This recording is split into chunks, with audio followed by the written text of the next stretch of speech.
Hi, my name's Kevin Hicks and welcome to my YouTube channel, The History Squad. Well, I've been at it again. I've been making models.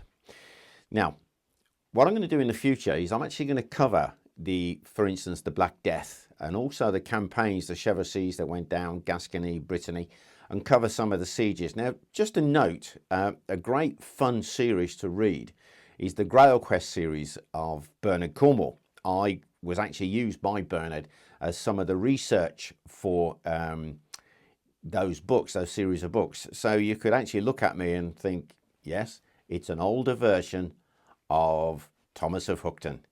You've got it. Yeah. Now, I must make a note that there will be included in this entire series victories of the French over the English. Yeah, I'm working my way through them. But at the moment, we're going to cherry pick now. We're going to go for the Battle of Poitiers. Yeah, this is a major battle, 19th of September, 1356. So let's have a look. So before we begin, let's have a look at the commanders. For the English side, of course, you have Edward, Prince of Wales. Then you have de Beauchamp, Earl of Warwick, Earl of Salisbury, Oxford.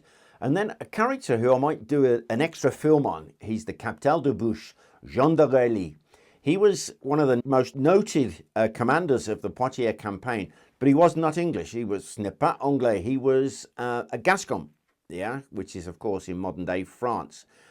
This army at Poitiers was an Anglo-Gascon army, right? So there was a mixture. And just out of interest, just to let you know, amongst the Gascons on our side, there were crossbowmen. So in my model, you will actually see longbowmen and crossbowmen. Now we'll have a look at the French commanders. We have the French king, John II, known as Jean the Good. And then the crown prince, Charles. He was known as the Dauphin, yeah? Then we have Philip, Duke of Orleans, yeah? And finally, I'm going to mention two gentlemen who were actually killed in the battle, Jean de Clermont and Gautier de Brienne. This is going to be a fight to the actual bone, yeah? So let's have a look and see what happened leading up to the battle. So let's have a look at the numbers involved. The French army, 35,000, but Froissart, the man of the time, said 60,000. But the French had 8,000 cavalry. Now, Jean the Good, the King of France, was learning. He dismounted all but 600 of his cavalry. But those 600 were heavily armoured and their horses were heavily armoured at the front. This is important to note. Now, the job of the cavalry is to go on the left and the right flanks. The French itself had three main divisions. The Dauphin was the first one, the Crown Prince, then the Duke of Orleans, and then finally the main battle will be the king himself, the King of France, Jean the Good. On the English side, there was between 7,000 and 10,000. We'll never know the truth. And the way they were deployed was in the gaps in this hedge that seems to line the road on the top of Poitiers field is this hedge. It's so high and thick and impenetrable, and then you've got the woods behind the English. It's quite a defensive position, but there are big gaps, and the French are going to aim for those gaps. Now, those gaps will be covered by heavily armed men-at-arms, and also they will be protected by archers. And just to note, on the left flank of the English, this is where the Earl of Warwick is and the Earl of Oxford, there is a marsh, and this marsh is impenetrable to the horses, and it's going to play an important part. But how did they get to this hill at Poitiers? You see, what had happened was the English had a three-point chevauchée. They're going to bring the king, Edward III. He's going to come out of Calais, move south, but he's beaten back. The French are too strong. And this is a little note here. Recruits were getting rare because, don't forget, while this is going on, we're suffering from the effects of the bubonic plague, the Black Death. Anything up to, was it half of the population of Europe, the modern people say. Meanwhile, yeah, the Duke of Lancaster, he is down here and he is doing a chevauchée into Languedoc, and he is under orders that if the Prince of Wales is threatened, he must join him. Yeah, but that joining didn't happen because lots of French down here. Now, the French plan was very simply, They're going to keep the English back. They're going to keep the English away from the Loire River. And when the English have to turn around and retreat to Gascon, the French plan, which is sound, is they're going to outpace them and cut them off from Gascony and bring them to battle. And that battle ended up being Poitiers. Now, the English are short on supplies. Now, I do know on the top of that hill, one of the supplies they were short of was water. Now, there is a river down the hill, so they're going to bring up supplies, yeah? But it's going to be tough. So, let's get to the battle.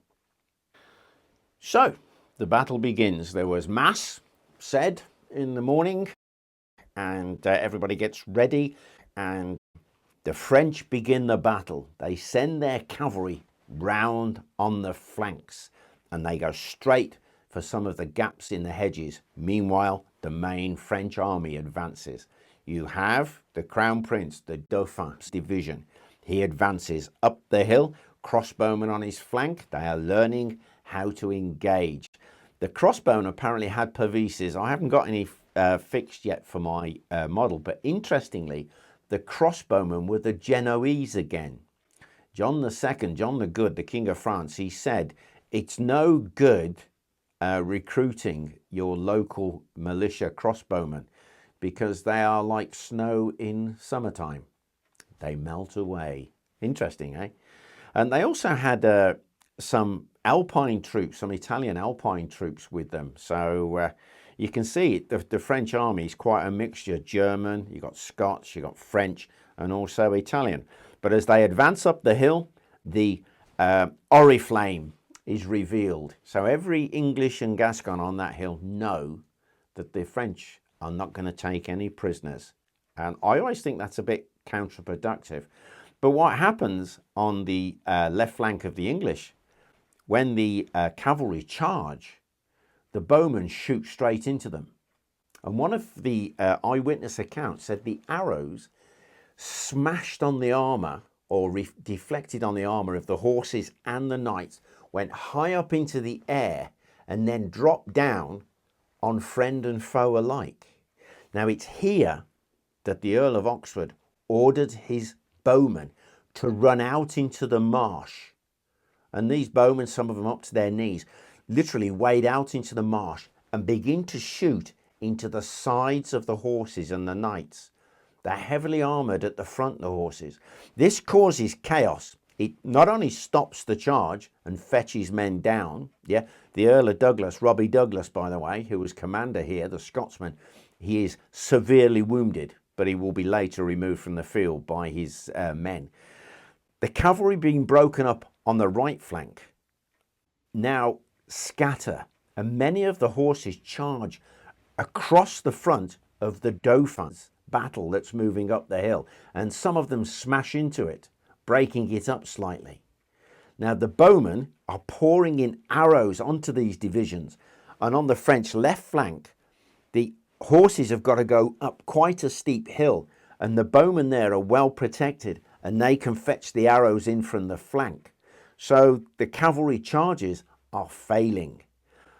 As the French march forward now and engage, they're constricted by the gaps, and there's horrendous hand-to-hand fighting. But the way the English and the Gascon men-at-arms did this is they didn't stand on the hedge line.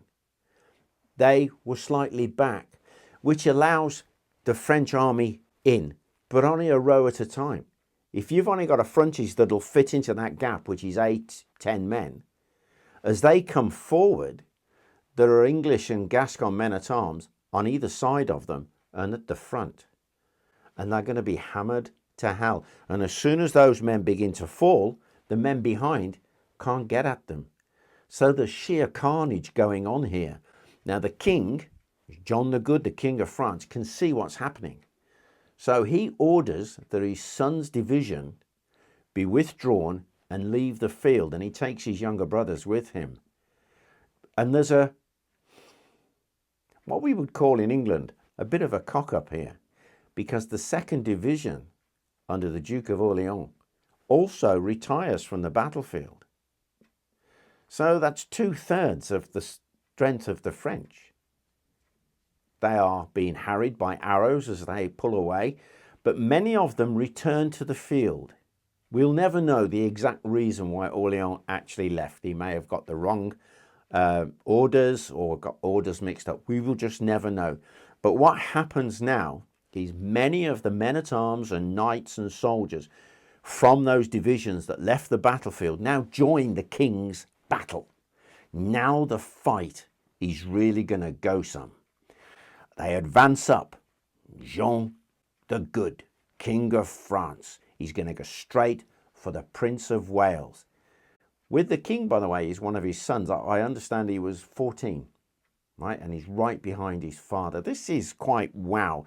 This shows courage. And this is something I've always maintained. You know, people say, why don't you include the French victories? Well, at the moment, we're dealing with these main battles. And one thing in all of these battles, the French have been so incredibly brave. Yeah, it's just their tactics, but they're beginning to learn.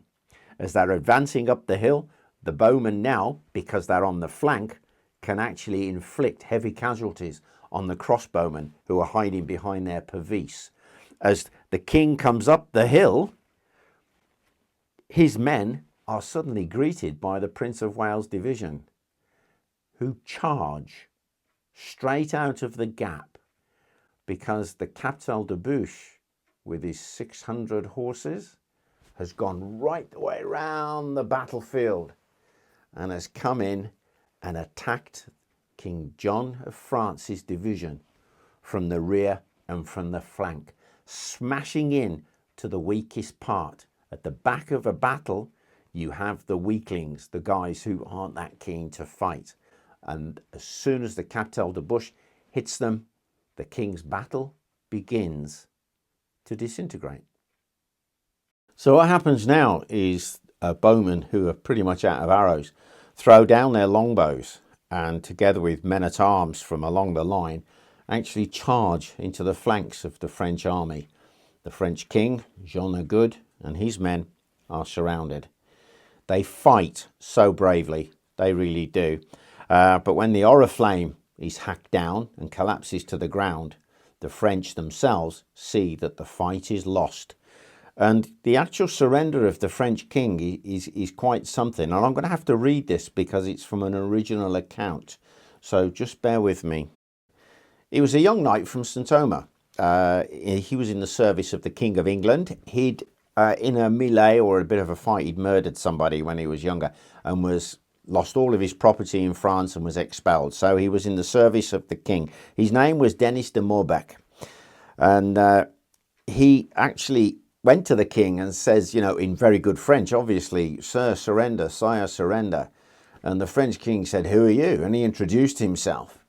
And the French king says, "Where's my cousin, the Prince of Wales?" And this Denis, he says, "He's not here. Surrender to me, sir, and I will lead you to him." And the French king then gave him his right gauntlet. It's interesting because what happens now is there is a rush to get prisoners. And the poor old Denis de Morbecque loses the French king for a while because the battle fever is up, the red mist is up, and he is beaten out of the way of the French king. But eventually the French king is handed over to the Prince of Wales. Now with the scramble for prisoners, some archers apparently had up to 6 prisoners, and they're stripping the dead, they're looking for valuables. But there's an eyewitness account talks about what happened once the trumpets had sounded it was over. Yeah, and it's quite lovely. It's Lebecque's account, and he says they noticed gaps in their ranks, and you know, friends were missing, so they went to look for them, and they brought them back to the English lines or the Gascon lines, whether they were dead or whether they were alive. And one badly injured knight, Sir James Audley, was taken on a shield back into the baggage train there and laid in the shade near the tentage of the Prince of Wales. And they gently stripped off his armour, cleaned his wounds, and the more serious wounds they sewed up. So it wasn't just a case of scramble, leave everybody, and so on and so forth. if your mate was down, you went to find him. And if he was wounded, you brought him back. Now, I've never seen that mentioned before, and I think it's quite a wow, because once that was done, the army then simply put up its tents all over the battlefield and went to sleep or had food. And then the next day, the armies will move on onto the next part of their chevauchée. This is quite an episode because the flower of France died on this battlefield. It's incredible. It's interesting to note that the nobility of France lost more men to the Battle of Crécy and Poitiers than actually succumbed to the Black Death. This is how incredible some of these battles really were. Well, I hope you enjoyed the film, and if you did, like, share and subscribe. And if you're already a subscriber, hey, thanks a million. Now, if you'd like to support our channel further, we now have a Patreon account, the link to which is in the description. So thank you very much. Bye for now.